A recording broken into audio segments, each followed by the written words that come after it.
Hello guys, welcome to mechanical base GATE channel. मेरा नाम आर्यन है और आज मैं एक नया टॉपिक स्टार्ट करने जा रहा हूं जिसका नाम है पावर प्लांट इंजीनियरिंग। जैसा कि आप सब जानते हैं, पावर प्लांट इंजीनियरिंग जो बहुत ही इंपॉर्टेंट सब्जेक्ट है गेट एग्जाम के लिए, and also it is one of the major subjects which are asked in ESC pre and mains examination.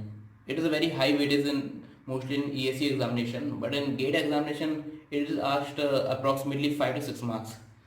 तो हमको पढ़ना क्या क्या है गेट के एग्ज़ाम के हिसाब से और ईएससी एग्ज़ाम के पर्पज़ से, वो जी हमको सबसे पहले देखेंगे।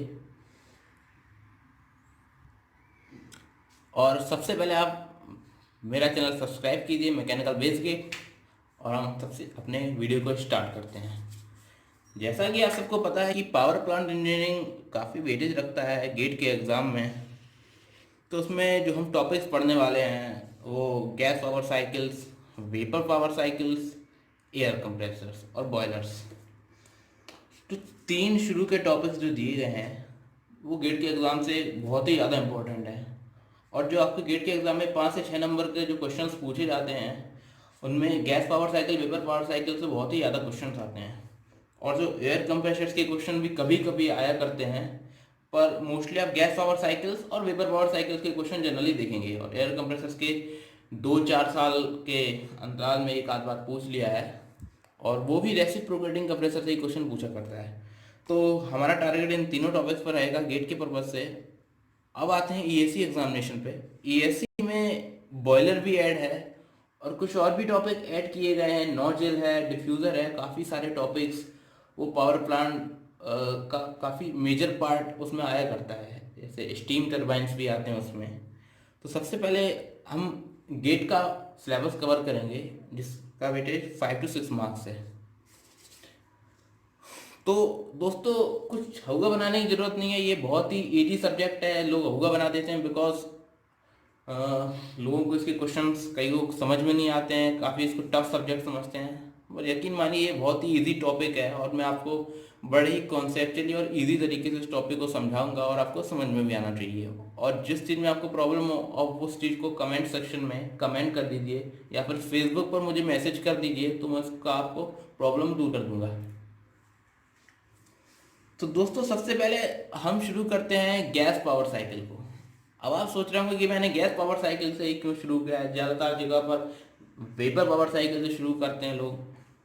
इसका रीज़न यही है, सबसे पहले मैं इजी टॉपिक से स्टार्ट करता हूँ बिकॉज अगर मैं टफ टॉपिक से स्टार्ट कर दिया हूँ, मेरे लिए टफ नहीं, मैं स्टूडेंट्स के पर्पज़ के हिसाब से कह रहा हूँ। लोग बोलते हैं कि रैंकाइन साइकिल ये सब काफ़ी टफ है, अगर आप इसी से स्टार्ट कर देंगे तो आपको आगे के टॉपिक्स आप छोड़ ही देंगे, भले वो आसानी क्यों ना हो।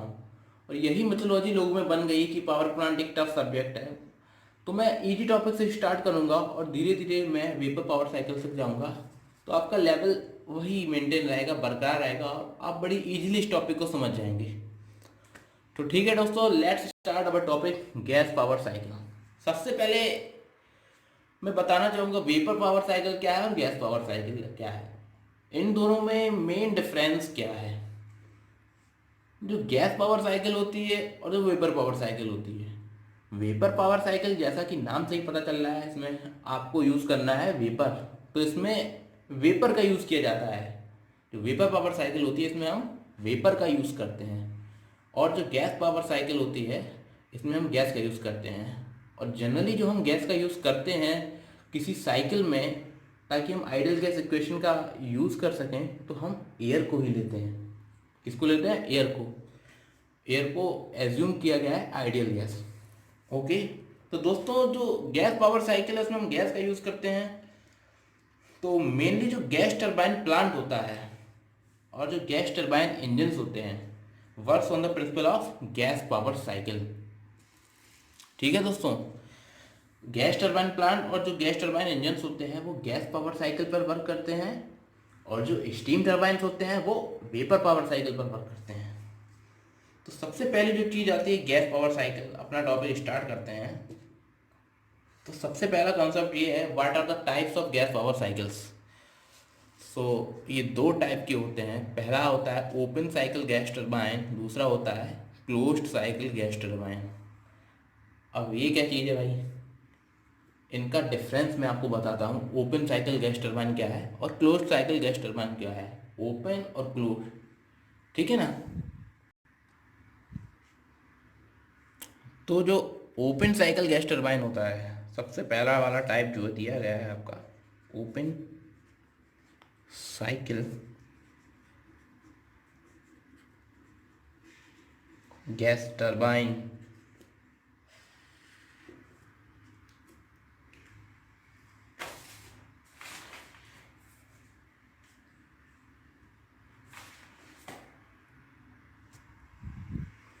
ओपन साइकिल गैस टरबाइन कुछ इस तरह से होता है। सबसे पहले जो कोई गैस होती है वो किस में एंटर करती है, इसमें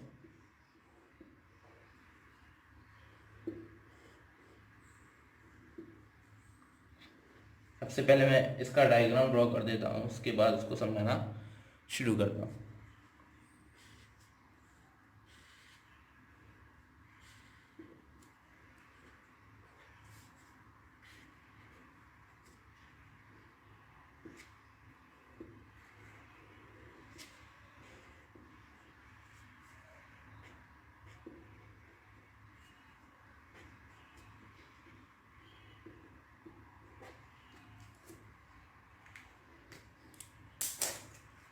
हमने डायग्राम ड्रॉ कर लिया है। अब हम बना रहा है जो ओपन साइकिल गैस टरबाइन है उसकी मैकेनिज्म क्या होती है और क्यों वो क्लोज साइकिल गैस टरबाइन से डिफरेंट है। तो जो ओपन साइकिल गैस टरबाइन का स्ट्रक्चर है, इसमें तीन पार्ट्स होते हैं मेनली। कंप्रेसर होता है और ये दिया गया आपका कंब्यूशन चेंबर। यहाँ पर क्या होता है, कंब्यूशन चेंबर।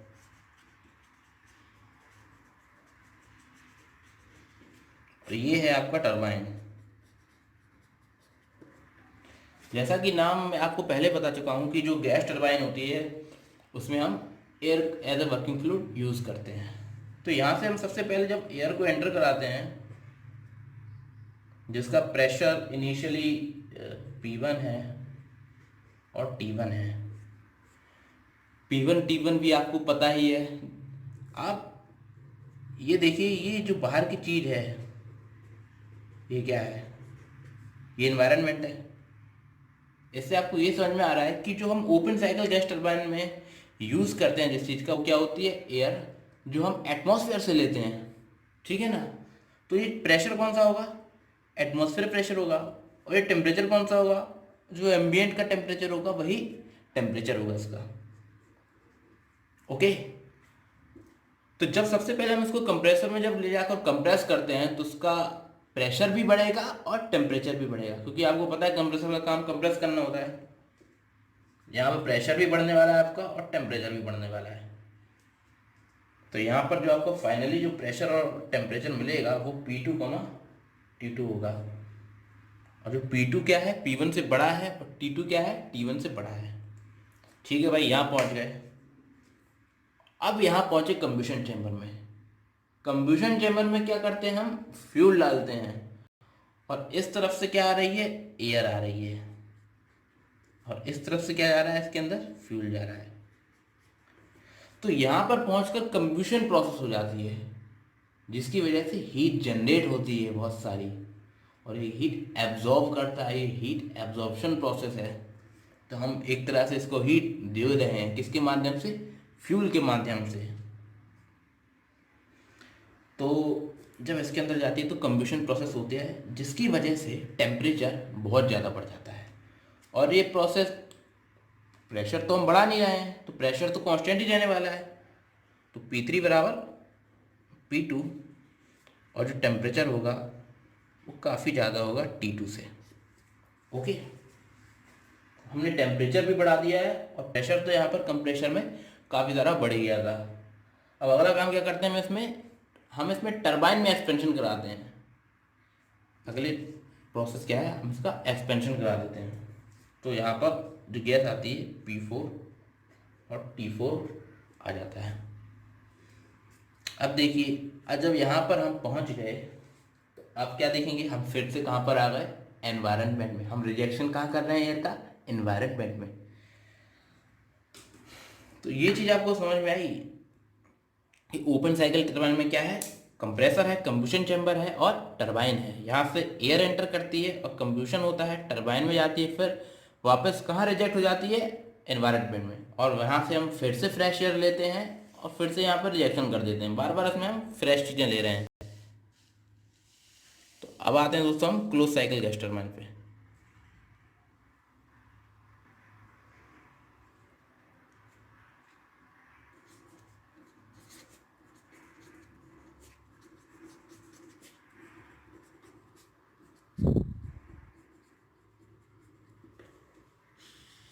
अब देखिए क्लोज साइकिल गैस टरबाइन क्या होता है।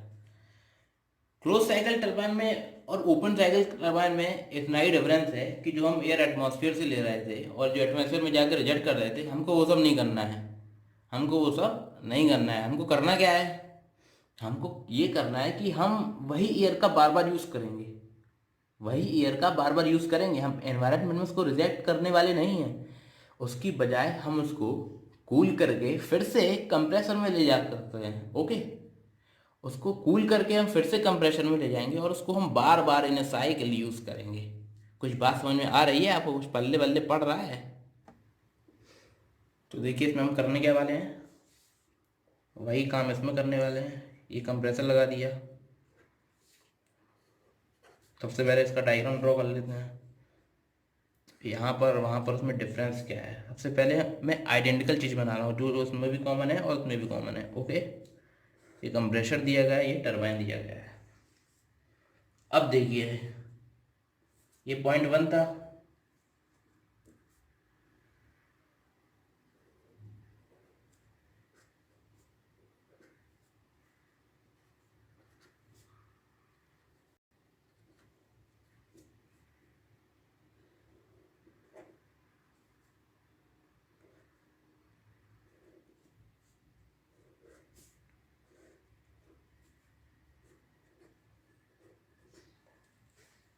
अब देखिए ओपन साइकिल टरबाइन और गैस साइकिल टरबाइन में डिफरेंस क्या है। जो ओपन साइकिल टरबाइन में जो हमने यूज़ किया था कंबुशन चैम्बर का, वो हम इसको यहाँ पर यूज़ करने वाले नहीं हैं। देखिए ये पॉइंट 1 था, ये पॉइंट 2 था, ये पॉइंट 3 था और ये पॉइंट 4 था। ठीक है ना, तो 1 से 2 तो सेम ही है। तो हम इसमें कंबुशन चैम्बर का यूज़ नहीं करेंगे। हम क्या करेंगे इसमें, हम एक हीट एडिशन प्रोसेस का यूज़ करेंगे, जो कि कंबुशन के सिवाय दूसरी चीज़ें हैं। बहुत सारी चीज़ें होती हैं, ज़रूरी नहीं कंबुशन से ही हीट दिया जाए। हीटर के थ्रू यूज़ कर सकते हैं हम हीट, हीटर से आप हीट ले सकते हैं, एब्जॉर्ब कर सकते हैं। तो हम इसमें किसका यूज़ करेंगे, हीटर का यूज़ करेंगे। हीट एक्सचेंजर का यूज़ कर सकते हैं, बहुत चीज़ें हैं। और दूसरी चीज़ क्या है, हम यहाँ पर रिजेक्शन कहाँ पर करेंगे, इंटरकूलर में।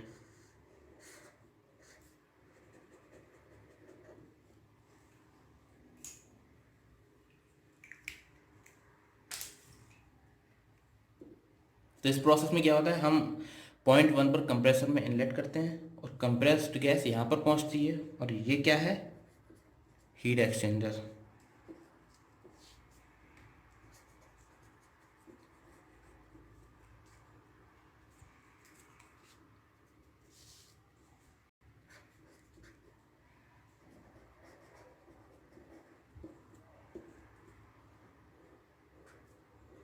इसको बोलते हैं इंटरकूलर।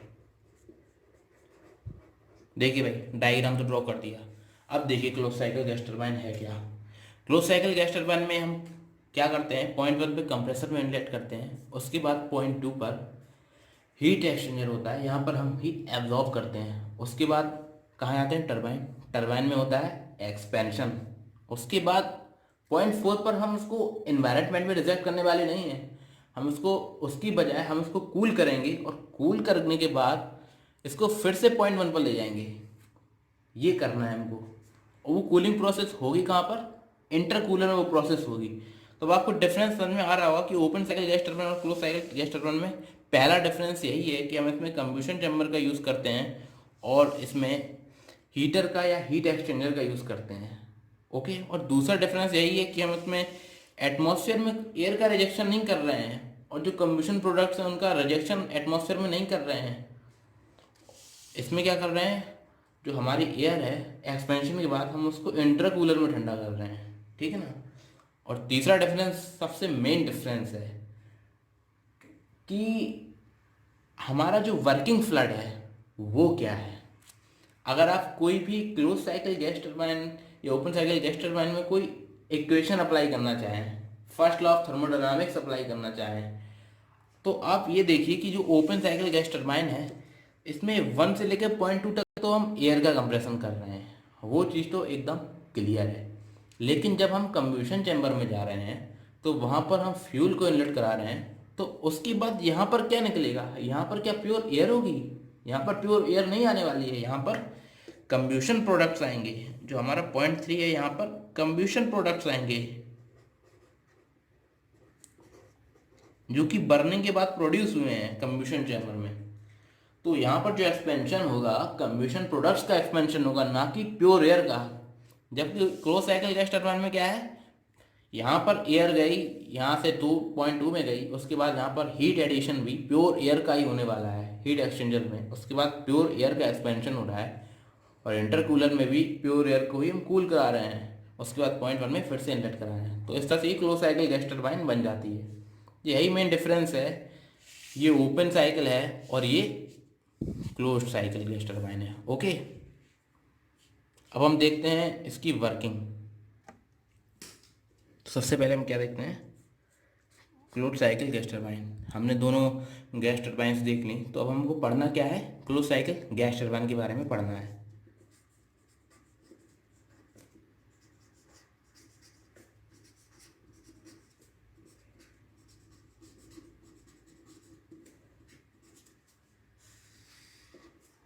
तो जो क्लोज साइकिल गैस टरबाइन की जो साइकिल है वो कोई और नहीं, ब्रेडॉन साइकिल ही है। उसको हम ब्रेडॉन साइकिल कहते हैं। वो जो साइकिल पर वर्क करता है उसको हम ब्रेडॉन साइकिल कहते हैं।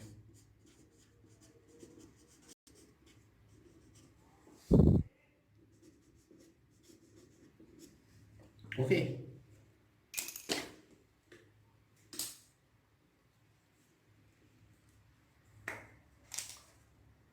हम सबसे पहले इसका डायग्राम ड्रॉ करते हैं अलग अलग कोऑर्डिनेट एक्सिस पे।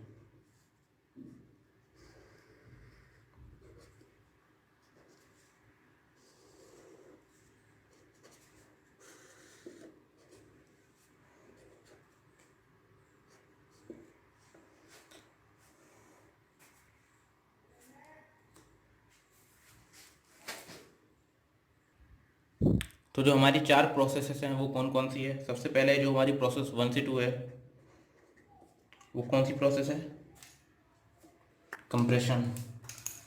और ये प्रोसेस इसको एडियाबैटिकली इंसुलेट करने के बाद होती है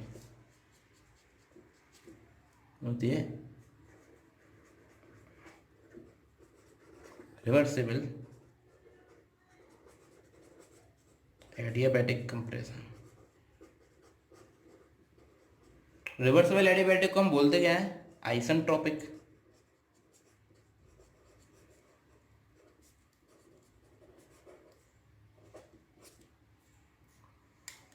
प्रोसेस 2 से 3 क्या है, constant pressure heat addition.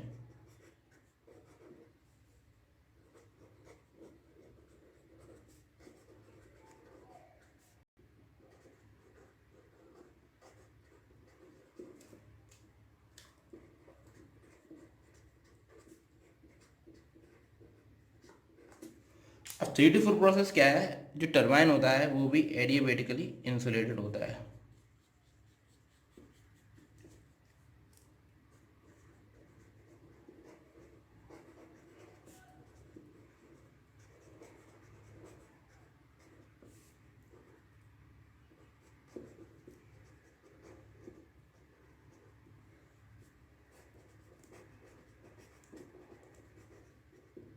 Isentropic expansion process. Okay, ये क्या होता है, ये होता है constant pressure heat rejection process.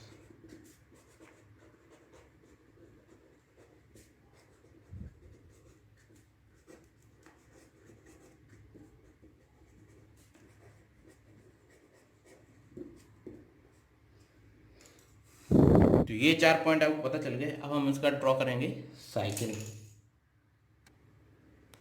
चलिए सबसे पहले पीवी पर इसका डायग्राम ड्रॉ करते हैं। सबसे पहले इसका डायग्राम हम पीवी पर ड्रॉ करते हैं। तो क्या होता है उसमें, पॉइंट 1 यहाँ से लेते हैं। इसका क्या कर रहा है, reversible adiabatic compression. Reversible adiabatic compression कैसे होता है, इस तरह से होता है। ओके, 2 to 3 क्या है, constant pressure heat addition process. Pressure constant है, हीट एडिशन हो रहा है, वॉल्यूम बढ़ रहा है। 3 to 4 for reversible adiabatic expansion, फिर 4 to 1 constant pressure heat rejection process. तो ओवरऑल आपकी ये साइकिल बन जाती है पीवी डायग्राम पे। ओके, ये 2 to 3 प्रोसेस हॉरिजॉन्टल लाइन क्यों बनाया मैंने और 4 to 1 क्यों हॉरिजॉन्टल लाइन बनाया, बिकॉज प्रेशर कांस्टेंट है। और जब आपका प्रेशर कांस्टेंट होता है तो अब अगर आप पीवी बराबर एमआरटी इक्वेशन लगाओगे तो ये कांस्टेंट है, ये कांस्टेंट है, तो वॉल्यूम आपका टेम्परेचर के प्रोपोर्शनल हो जाएगा ना। और जब आप हीट एडिशन कर रहे हो तो टेम्परेचर बढ़ रहा है तो वॉल्यूम भी बढ़ेगा, और रिजेक्शन कर रहे हो तो टेम्परेचर घट रहा है तो वॉल्यूम भी घटेगा। तो ये आपकी साइकिल बन जाएगी। और अब हम यही साइकिल टीएस डायग्राम पे ड्रॉ करेंगे। वो कैसे, सबसे पहला प्रोसेस कौन सा है, 1 से 2 reversible adiabatic compression. Reversible adiabatic compression process को क्या बोलते हैं हम, आइसेंट्रोपिक कंप्रेशन प्रोसेस। क्या बोलते हैं, आइसेंट्रोपिक कंप्रेशन। तो सबसे पहले ये पॉइंट 1 है, इसको कंप्रेशन किए 1 से 2। उसके बाद क्या है, constant pressure heat addition. Constant pressure process इसमें कैसे बनती है, इस तरह से। ओके, फिर 3 to 4 प्रोसेस क्या है, heat rejection process, reversible adiabatic expansion process, isentropic expansion process. और 4 to 1 प्रोसेस क्या है, constant pressure heat rejection process. Finally आपका ये डायग्राम बन जाता है। अब आप देखिए इसमें हम कर क्या रहे हैं, इस प्रोसेस में हम कंप्रेस कर रहे हैं तो हम वर्क ऑफ कंप्रेशन देंगे। इसमें क्या कर रहे हैं, हमको वर्क मिलेगा क्योंकि हम टरबाइन में एक्सपेंशन कर रहे हैं। 2 to 3 प्रोसेस में हीट ऐड कर रहे हैं तो क्यू सप्लाइड, और इस प्रोसेस में हम क्या कर रहे हैं, हीट का रिजेक्शन कर रहे हैं। ओके, यही काम हम इसमें कर देंगे। वर्क कंप्रेसर ये हमको टरबाइन से मिलने वाला है, ये हम हीट सप्लाइड कर रहे हैं और ये हम हीट रिजेक्ट कर रहे हैं। ओके, ये 4 प्रोसेस तो आपको क्लियर हो ही गई होंगी, इनमें कोई डाउट तो नहीं है कहीं। ये मैंने वर्टिकल लाइन क्यों बनाया, आइसेंट्रोपिक प्रोसेस क्या होती है, जिसमें हमारा एंट्रोपी कांस्टेंट रहता है। एस क्या है, एंट्रोपी। जो आप थर्मोडायनामिक्स में कॉन्सेप्ट पढ़ के आए होंगे उसी हिसाब से डायग्राम ड्रॉ किया गया है, और ये वेरी बेसिक डायग्राम है कि आइसेंट्रोपिक प्रोसेस क्या होती है। तो 1 से 2 आइसेंट्रोपिक प्रोसेस हो गई। अब हम क्या करेंगे, इसका डेरिवेशन करेंगे, हम इसकी इफिशियंसी का डेरिवेशन करेंगे। हमको एफिशिएंसी की वैल्यू निकालनी है, ठीक है। तो उसकी वैल्यू निकालने से पहले हम इन चारों टर्म्स की वैल्यू निकालेंगे, वर्क कंप्रेसर, एक्सपेंशन और heat supplied and heat rejected. तो अब आपने ओपन सिस्टम और क्लोज सिस्टम थर्मोडायनेमिक्स में पढ़ा होगा। तो क्लोज सिस्टम में हमारा फर्स्ट लॉ ऑफ थर्मोडायनेमिक्स लगता है, और ओपन सिस्टम में क्या लगता है, स्टेडी फ्लो एनर्जी इक्वेशन। तो आप बताइए कि जो हमारा क्लोज साइकिल गैस टरबाइन है उसमें क्या लगेगा। ये कंप्रेसर है, यहाँ पर इनलेट हो रहा है, फिर यहाँ से आउटलेट निकल रहा है, इसमें भी इनलेट हो रहा है, इसमें आउटलेट निकल रहा है, इन सब में वही चीज़ हो रही है। तो overall individually compressor, turbine, heat exchanger, intercooler, these all are open systems. Cycle तो क्लोज है क्योंकि साइकिल तो आपकी पूरी बंद हो गई, पर आप जो एनालिसिस करेंगे कंप्रेसर का और जो टरबाइन का, वो ओवरऑल क्या है, ओपन सिस्टम है। तो आपका इसको analysis steady flow energy equation से करना पड़ेगा। ओके, तो आपने स्टेडी फ्लो एनर्जी इक्वेशन पढ़ी होगी, इसको मैं लिख देता हूँ जल्दी से। H1 plus V1² 2 per unit mass basis पे लिख रहा हूँ, Z1G प्लस Q बराबर H2 plus V2² 2 plus Z2G plus W। सबसे पहले हमारी प्रोसेस आती है 1 से 2। 1 से 2 चारों हेडिंग डाल देता हूँ मैं, 1 से 2, 2 से 3 और 3 to 4 और 4 to 1। अब बेटा सबसे पहले एक बात बताइए आप, 1C2 प्रोसेस में हीट ऐड हो रहा है क्या कि नहीं हो रहा है? नहीं हो रहा है, तो 1C2 प्रोसेस में आप हीट को जीरो बता देंगे। कोई वेलोसिटी डिलोसिटी कंप्रेशन में होती है क्या? आप कंप्रेसर के इनलेट या एग्जिट में वेलोसिटी लेते हैं? थर्मोडायनेमिक्स में आपने पढ़ा है? नहीं लेते हैं। और हमारा पूरा सिस्टम एक ही लेवल पे रखा हुआ है, पूरा पावर प्लांट एक ही पे स्टैब्लिश किया गया है, तो हम थर्मोडायनेमिक्स एनालिसिस के जरिए से इसे जीरो रख देते हैं। ये तो मैंने एज्यूम कर लिया Z1 बराबर जीरो, सॉरी Z1 बराबर Z2। ओके, अब आप देखिए, जब आप इसमें, चूंकि आपको कंप्रेशन में आप वर्क देते हैं और work done by the system क्या होता है? पॉजिटिव, और work done on the system क्या होता है? नेगेटिव। तो जो वर्क 1 2 होगा वो क्या होगा? Minus of WC। ओके, अब आप इसमें ऐसा भी अप्लाई जब करेंगे तो क्या आएगा? H1, ये सब जीरो ही हो जाएंगे। यहाँ पर क्या है? H2 minus work of compression. Overall work of compression कितना आएगा? H2 minus H1। ओके, इतना समझ में आया आपको? अब जो 2 to 3 प्रोसेस है उसमें क्या है? उसमें वर्क जीरो है, वेलोसिटी जीरो है, और Z1 बराबर Z2 है ही। उसमें V1 बराबर V2 है जीरो, Z1 बराबर Z2 है, W भी जीरो है, Q does not equal to zero. और Q क्या है? हम उसको दे रहे हैं heat added to the system positive, heat rejected by the system negative, तो ये क्या होगी? Positive Q। ओके, तो अब आप जब इसमें ऐसा भी अप्लाई करोगे तो आपने क्या लिया? H1 प्लस क्यू बराबर, सॉरी H2 प्लस क्यू बराबर H3। तो Q की वैल्यू कितनी आ गई? Q सप्लाइड की वैल्यू H3 माइनस H2। उसी तरह जब आप देखेंगे कि टरबाइन में क्या हो रहा है, 3 to 4 में हमको वर्क मिलता है, क्योंकि work done by the system positive होता है, तो वहीं work 3 to 4 equal to work by turbine. तो वही आप जब इसको निकालेंगे तो क्या आएगा? इसी तरफ को सॉल्व करके Q जीरो है, V जीरो है, Z1 बराबर Z2 है, तो क्या रखेंगे आप? वर्क टरबाइन बराबर H3 माइनस H4, इसमें आप पॉजिटिव वर्क रखेंगे, और जो Q रिजेक्टेड है वो कैसे निकलेगी? H4 minus H1।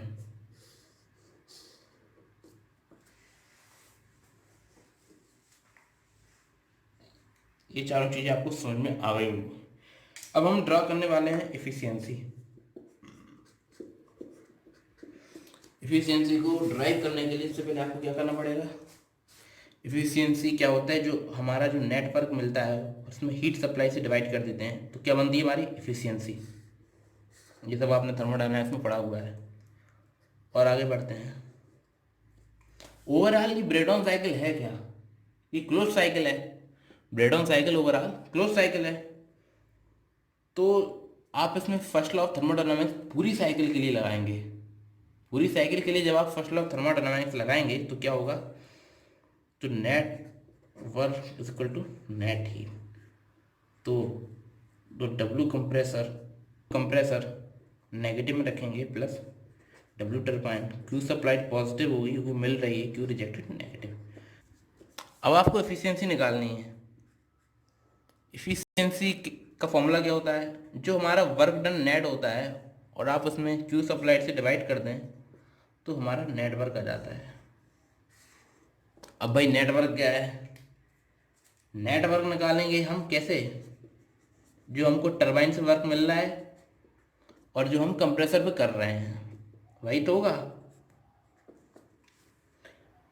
हमारी एनर्जी तो कंजर्व ही रहेगी। जो हम एनर्जी इनलेट करा रहे हैं वही एनर्जी हमारी आउटलेट पे भी होगी। एनर्जी तो कंजर्व ही रहती है। तो जो हम जितनी दे रहे हैं, Q सप्लाइड दे रहे हैं, कंप्रेसर वर्क दे रहे हैं, और जो हमको मिल रहा है क्या? Q rejected plus work done turbine. तो जब आप इसको लिखेंगे तो W turbine minus W compressor क्या आ जाएगा? Q supplied minus Q rejected. ये रिलेशन हमको आ गया। अब हम इसको उठा के जब यहाँ पे रख देंगे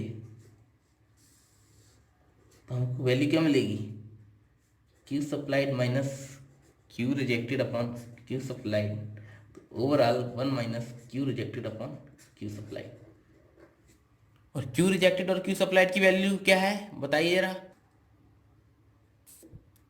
क्यू रिजेक्टेड है H4 माइनस H1 और क्यू सप्लाइड क्या है, ये रहा H3 माइनस H2। तो एफिशिएंसी को लिखेंगे 1 minus H4 minus H1 upon H3 minus H2। अब आप एक बात बताइए, एयर क्या होती है? एयर एक आइडल गैस है,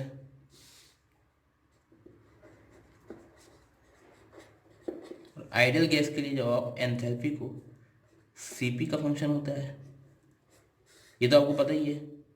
यही रिलेशन आप जब इसमें यूज़ करेंगे तो आगे क्या सॉल्व हो जाएगा, इफिशियंसी की वैल्यू कितनी आएगी 1 माइनस सीपीटी हर जगह रखेंगे तो सीपी कॉमन कर लूँ अगर मैं, T4 माइनस T1 ऊपर आ जाएगा, नीचे क्या आ जाएगा सीपी T3 माइनस T2। अब आप सब लोग मैथ्स के स्टूडेंट हैं तो आपको ये सब चीज़ें देखनी पड़ेंगी। सीपी मैंने डायरेक्ट कॉमन कर दिया और कुछ उसमें कोई हैक वैक नहीं किया है मैंने उसे।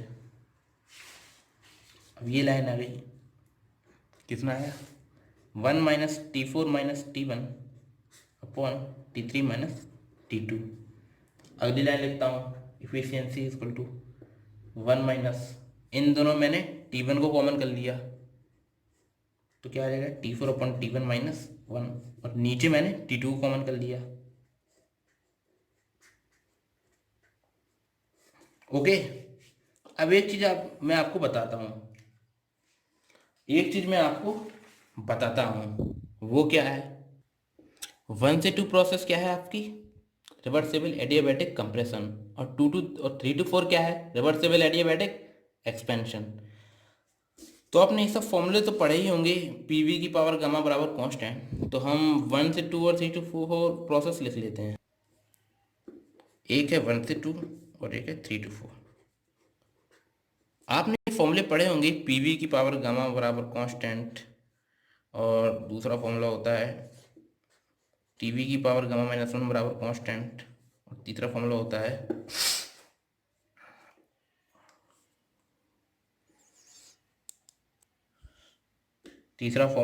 टी अपॉन पी की power gamma minus 1 upon gamma बराबर कांस्टेंट। तो आपको ये वाली चीज़ अप्लाई कर देनी है इसमें। तो 0.2 से 0.1 गए, P2 अपॉन P1 की power gamma minus 1 upon gamma, और इसमें 3 to 4 जाना है, T3 upon T4, P3 upon P4 की power gamma minus 1 upon gamma. अब किसी को भी ऊपर नीचे लिख सकते हैं, T1 बटे T2 बराबर P1 बटे P2 gamma minus 1 upon gamma, और T4 अपॉन T3 बराबर लिख देते या तो P4 अपॉन P3 की power gamma minus 1 upon gamma. अब आप एक चीज़ ऑब्जर्व कीजिए, वो क्या, अब ये वाला डायग्राम देखिए, जो 0.2 और 0.3 पर प्रेशर सेम है क्योंकि कांस्टेंट प्रेशर प्रोसेस है, देख रहे हैं हॉरिजॉन्टल लाइन है, 1 to 4 भी सेम ही है। तो क्या लिखेंगे हम, P2 equal to P3 and P1 equal to P4। P2 equal to P3 और P1 इक्वल टू P4। जब इन दो रिलेशन का यूज हम इनमें करेंगे तो हम क्या देख रहे हैं कि ये दोनों वैल्यू तो सेम ही हो गई, और इन दोनों से एक रिजल्ट निकला क्या कि T2 अपॉन T1 बराबर T3 अपॉन T4 निकला, T2 upon T1 equal to T3 upon T4। तो और जो हम ऊपर वाले प्रेशर और नीचे वाले प्रेशर का जो रेशियो होता है उसको हम बोलते हैं pressure ratio, P2 upon P1 बराबर P3 अपॉन P4, इसको बोलते हैं हम प्रेशर रेशियो।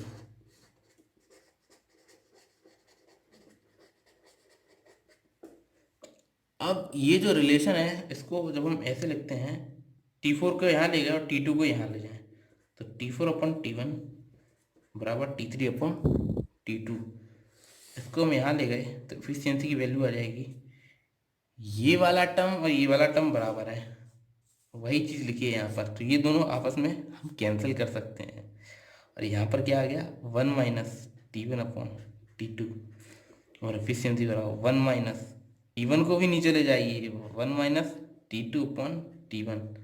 अब बताइए आप, इसको यहाँ पर ले गए T1 को भी नीचे। T2/T1 क्या है? T2/T1 ये है। P2/P1 क्या है? RP। तो इसको क्या लिखेंगे? RP की पावर गामा माइनस 1/गामा। तो फाइनली इफिशियंसी का फॉर्मूला जो आ जाएगा वो क्या आ जाएगा? 1 - 1/RP की पावर गामा माइनस 1/गामा। ये हमारी इफिशियंसी का फॉर्मूला आ गया।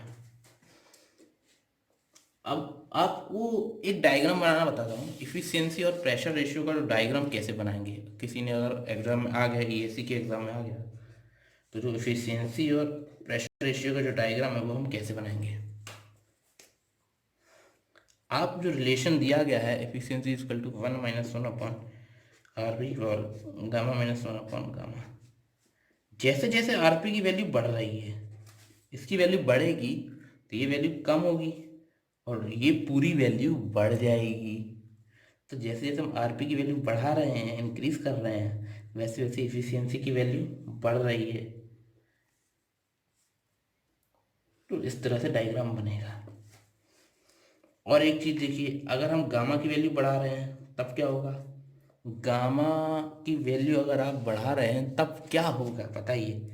ये देखिए, गामा माइनस 1/गामा है, इसको ऊपर से डिवाइड कर दीजिए दोनों को। 1 - 1/गामा पावर है, इसका मतलब इसकी वैल्यू बढ़ा रहे हैं तो इसकी वैल्यू कम होगी और वो पूरे की वैल्यू बढ़ेगी।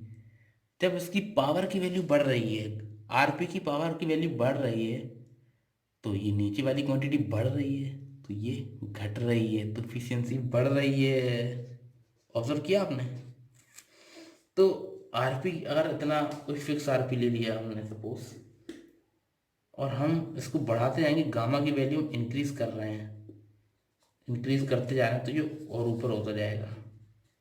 सपोज यहाँ पर 1.2 लिया, यहाँ पर 1.4 लिया, यहाँ पर 1.66 लिया। ओके, अब आप सोच रहे हैं ये 0.0 एफिशिएंसी मिल रही है आपको। Yes, this is point two notice. यहाँ पर एफिशिएंसी की वैल्यू 0 मिल रही है, जहाँ पर RP की वैल्यू 1 होती है। जब आपका प्रेशर रेशियो 1 आ जाएगा तब आपकी एफिशिएंसी की वैल्यू 0 मिलती है। आज का लेक्चर आपको कैसा लगा?